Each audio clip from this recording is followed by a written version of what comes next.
Vous entendez ce bruit? Regardez.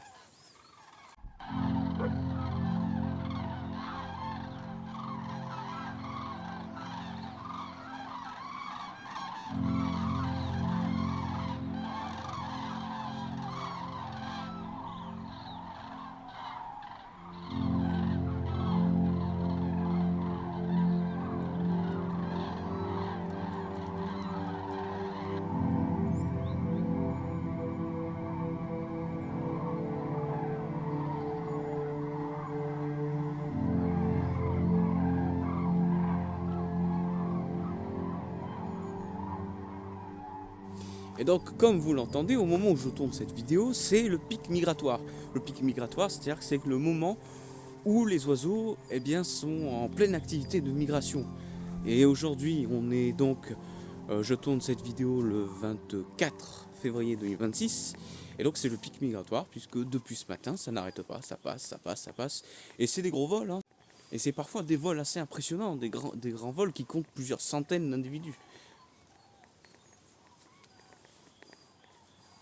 Et donc aujourd'hui, on va s'intéresser à la migration de ces oiseaux, donc les grues cendrées. Mais avant, on va donc faire une petite présentation de cet oiseau. Et donc, la grue cendrée est un échassier, c'est-à-dire un oiseau avec des grandes pattes. Et comme l'indique son nom, vous pouvez voir que c'est un oiseau qui est effectivement couleur gris cendre. Mais la grue cendrée a aussi du blanc et du noir au niveau de la tête, ainsi qu'une petite calotte rouge sur le haut de la tête. Et la grue cendrée est également un oiseau avec une grande taille. Effectivement, il peut atteindre les 1,30 m de hauteur, pour une envergure pouvant aller jusqu'à 2,30 m. Et même si c'est un oiseau qui apprécie plus particulièrement les points d'eau peu profonds, celui-ci a une alimentation variée, puisqu'il mange aussi bien des insectes que des graines, que des mollusques. Et pour finir cette présentation, un autre détail qui permet évidemment de l'identifier facilement, c'est son chant.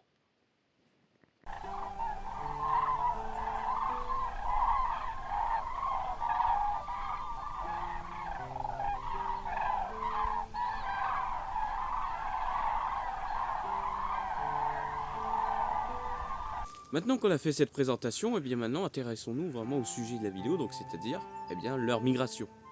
Et donc les grues, si elles migrent, c'est pour les mêmes raisons que beaucoup d'autres oiseaux. C'est surtout lié donc à la ressource alimentaire. Et dans les zones où elles font de la nidification, on va y revenir dans quelques instants, l'hiver c'est le froid et c'est la glace et c'est la neige. Et du coup les ressources alimentaires sont beaucoup moins présentes, voire quasiment absentes dans certaines zones. Et du coup pour survivre, pour pouvoir se nourrir, les grues donc sont obligées de procéder à cette migration vers des zones plus clémentes en hiver, où elles peuvent donc trouver leur alimentation. Et donc, qui dit migration, dit aire de répartition qui change au cours des saisons. Et donc, cette aire de répartition, elle va évoluer au cours de l'année, et donc on va avoir une aire de répartition estivale. Donc, c'est notamment l'aire de répartition où vont se reproduire les oiseaux, donc les grues. C'est l'aire de répartition où se passe la reproduction. Et une aire de répartition hivernale, où tout simplement les grues vont aller passer l'hiver. Et donc ces aires de répartition, les voici donc représentées sur le globe en 3D de Google Earth. Ça permet de voir le phénomène à l'échelle de la planète. Et donc comme vous le voyez, on a des zones oranges et des zones bleues. Donc comme je le disais, on a une zone d'hivernage et une zone estivale. La zone estivale, donc la zone de reproduction, de nidification entre autres, c'est la zone orange. Et les zones d'hivernage, c'est-à-dire là où vont les grues en hiver, ce sont les zones bleues. Et les traits verts représentent tout simplement les routes, les principales en tout cas routes migratoires.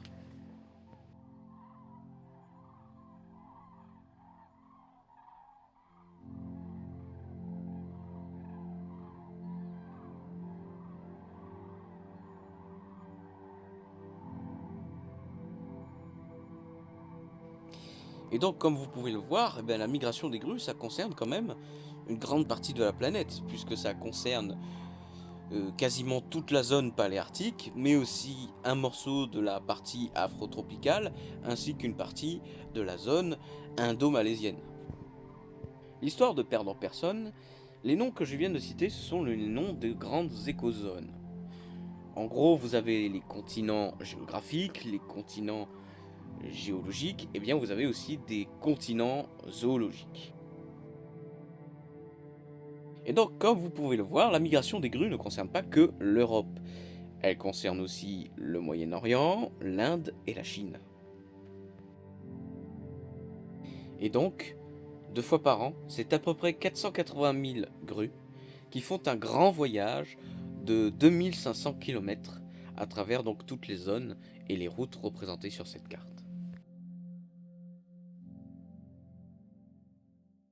Maintenant, zoomons sur la partie qui nous intéresse, c'est-à-dire l'Europe et la France.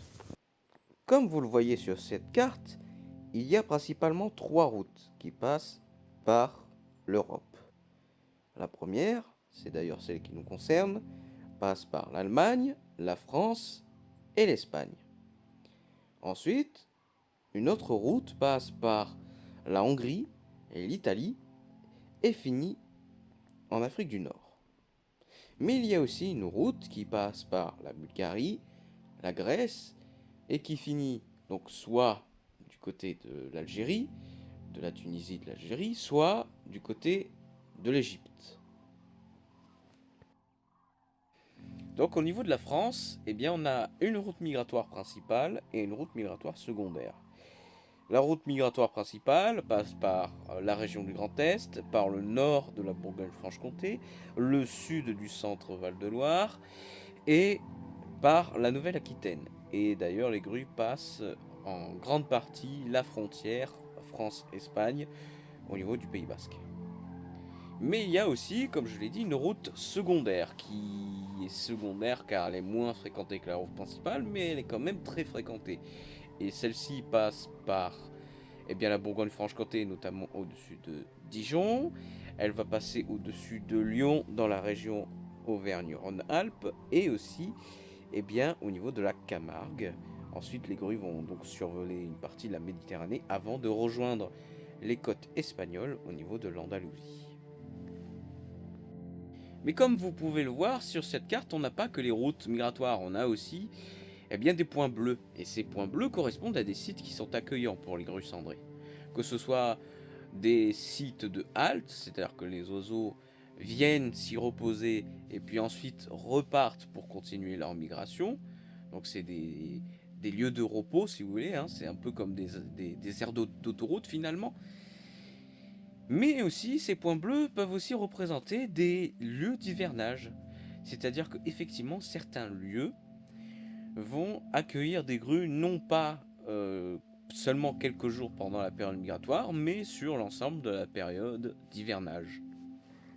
Et donc, au niveau de ces points bleus, il y en a 4 qui sont vraiment super importants pour la migration des grues cendrées et qui sont aussi super importants au niveau des chercheurs, des ornithologues et des naturalistes.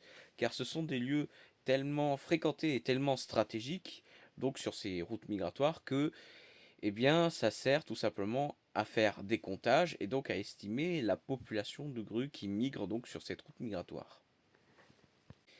Et donc parmi ces 4 points majeurs, on retrouve le site d'Arjusan, qui est un grand étang qui a connu beaucoup d'activités humaines par le passé, mais qui retrouve son rôle de site naturel majeur, sensible, notamment par rapport donc à la migration des grues, à travers donc notamment sa classification récente en 2022 de réserve naturelle nationale.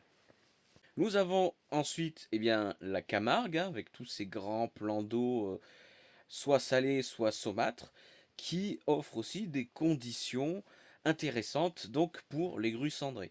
Et d'ailleurs, la Camargue est à chaque fois très très fréquentée, que ce soit par de simples passages ou même pour de l'hivernage. On y reviendra dans quelques instants. Le troisième site, lui, est un petit peu à l'écart des routes migratoires, mais il accueille de plus en plus de grues cendrées, que ce soit pour passage ou hivernage, encore une fois. Eh bien, cet endroit, c'est la réserve ornithologique de Saint-Denis-du-Payret, non loin de la baie de l'Aiguillon, au sud donc du département de la Vendée. Et le quatrième site, eh bien, c'est certainement l'un des sites les plus importants en France concernant donc la migration des grues cendrées. Il s'agit du lac de Der. Et c'est un lieu tellement stratégique que le comptage officiel de migration, eh bien, il s'effectue là-bas. Et c'est un comptage qui est réalisé notamment par du personnel ou des bénévoles de la LPO. Et c'est un site qui est tellement fréquenté qu'on a le record du nombre d'individus observés simultanément au niveau donc de la migration des grues cendrées.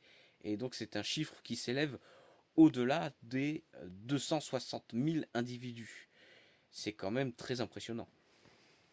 Sachez d'ailleurs que vous aussi, vous pouvez participer au suivi des grues, au comptage des grues, grâce à la science participative. Vous pouvez par exemple rentrer vos observations de grues cendrées, donc le nombre à peu près d'individus que vous avez observés, la date et l'heure, et ainsi que leur localisation sur par exemple des sites tels que Faune France. D'ailleurs, ce genre de site et la science participative sera des sujets de plusieurs vidéos sur la chaîne. Et nous avons vu que donc, en France, il y a des aires de repos, des zones où les grues se reposent au cours de leur migration, mais aussi des endroits bien qui servent de sites d'hivernage, alors que les grues viennent y passer l'hiver. Et c'est d'ailleurs de plus en plus vrai avec le changement climatique, qui a donc des conséquences sur la migration des grues cendrées. Effectivement, avec le changement climatique, on observe depuis les années 2000 un changement de comportement dans la migration des grues. Déjà, par rapport aux points qu'on a vus précédemment, il y a certains points qui sont de plus en plus fréquentés en hiver pour de l'hivernage par des grues cendrées, comme par exemple la Camargue ou la réserve ornithologique au sud du département de la Vendée, où effectivement de plus en plus d'oiseaux restent à ces endroits-là l'hiver. Mais il y a un autre changement de comportement au niveau de la migration des grues, lié donc au changement climatique, c'est le fait que une partie des oiseaux ne descendent plus jusqu'en Espagne, mais restent au niveau de la Champagne-Ardenne et de la Lorraine notamment. Eh bien, comme vous le voyez, les grues font comme tous les êtres vivants. Ils s'adaptent donc au changement climatique. Et donc, il se peut que l'on observe des changements dans la migration des grues cendrées. Personnellement, même si je n'ai que 25 ans, j'ai déjà pu remarquer qu'effectivement que les grues avaient tendance à partir plus tard en fin d'année et à revenir plus tôt en début d'année. Je ne sais pas ce que vous en pensez, n'hésitez pas à le dire en commentaire, mais moi j'ai cette impression là en tout cas. Et c'est un peu aussi ce qui est observé lorsqu'on étudie les cartes des différentes années par rapport à la migration des grues. Eh bien écoutez, nous sommes donc sur la fin de cette vidéo, j'espère qu'elle vous aura plu. Si c'est le cas, n'hésitez pas à liker, même à partager et aussi à laisser un commentaire, ça donnera aussi de la visibilité à cette vidéo. Sachez que donc sur cette chaîne, des vidéos comme ça, on a d'autres de prévues. On va notamment aussi reprendre la série de vidéos sur les insectes pollinisateurs. Pour ceux qui suivent la chaîne depuis un petit moment, vous savez que j'avais commencé à faire des vidéos sur les insectes pollinisateurs. Donc voilà, si ça vous intéresse, n'hésitez pas donc à liker, à partager, à mettre un commentaire et surtout à vous abonner. Je vous retrouve donc très vite pour une prochaine vidéo. À bientôt.